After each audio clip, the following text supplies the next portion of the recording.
ইংৰাজী তৰ্জমা সকলোতে কৰি থোৱা আছে চাইডত।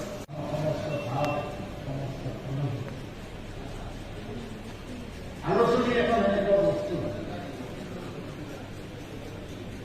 মই আপোনাক এটা বাক্যৰে আপোনালোকক ক'ব বিচাৰিছোঁ।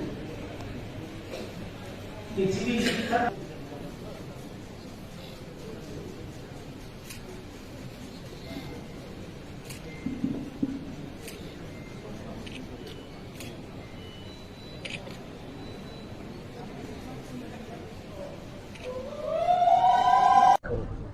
সমগ্ৰ নামনি অসম নহয়, মিডল আছামতো জেহাদীয়ে কিছু কাৰ্যকলাপ বৃদ্ধি কৰিছে। এই ক্ষেত্ৰত আমাৰ চৰকাৰখন সজাগ সচেতন হৈ কাম কৰিছে। সৌখিদিনাখন এখন মাদ্ৰাছা স্কুল চিলো কৰিছে। মাননীয় মুখ্যমন্ত্ৰী মহোদয় এই জেহাদীবিলাকৰ বিৰুদ্ধে যিটো